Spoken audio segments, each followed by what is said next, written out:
Ito po yung isdang tabang na kung tawagin ay gurami. Yan, lalaki. At kung sa mga katulad ko po laking bukid, alam ko pamilyar din sila sa gantong klase ng isda. Na noong araw nga ay madami pa tayo nahuli. Pero naglaon, napabayaan at naging madumi ang ating mga tubigan. Kaya ngayon halos wala nang mahuli. Meron man maliliit na. Hindi ho katulad dito sa Thailand na naisip nila na magandang pagkakitaan.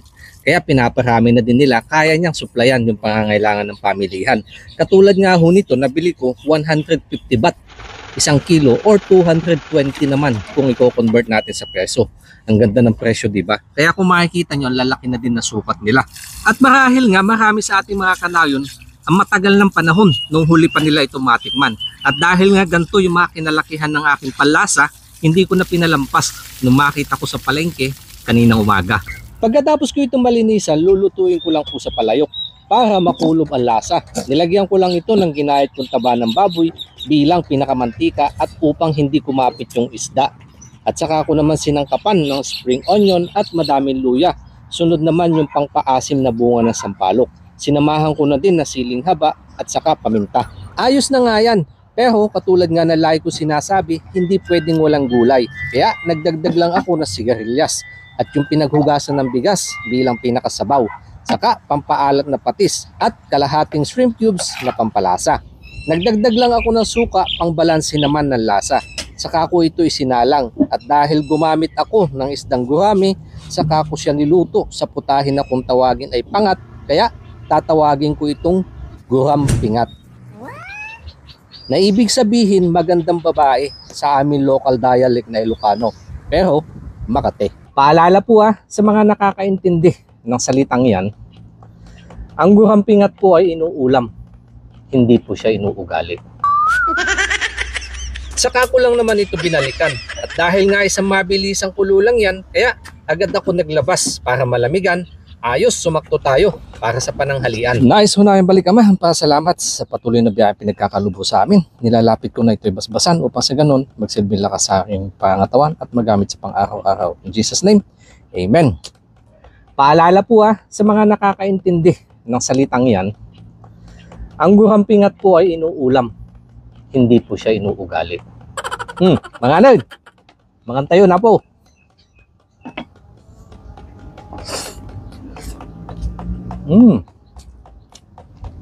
Kakap ng asim.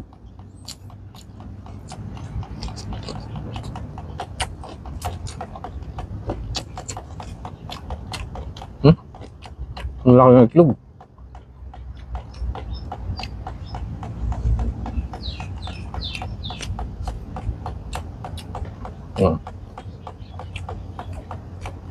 At maliban nga po sa pangat ng luto ko ngayon, sa mga master chef po dyan, ano pa kaya masarap na luto dito? Para sa susunod, pag natsambahan kulit, bibili ako.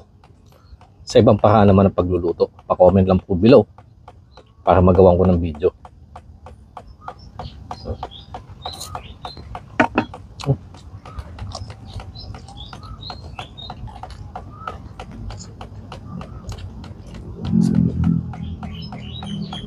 Diba?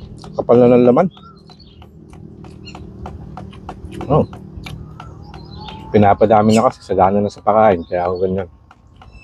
Pero yung lasa, ganun pa rin naman yung katulad ng mga native na nahuhuli natin noong araw.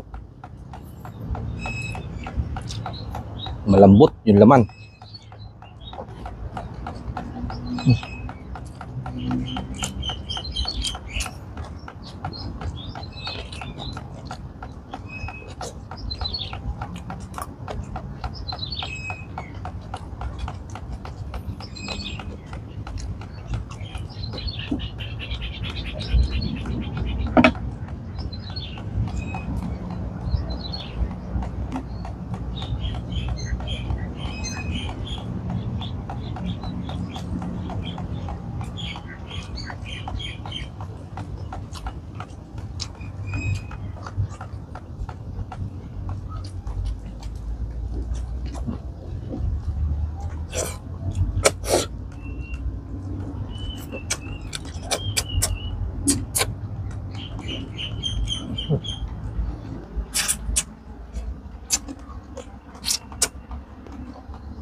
Nagmamantika, oh.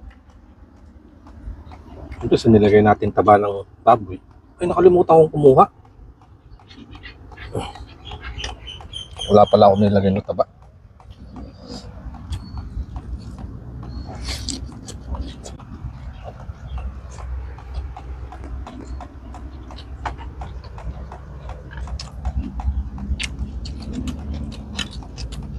Mayroon natin ng patis.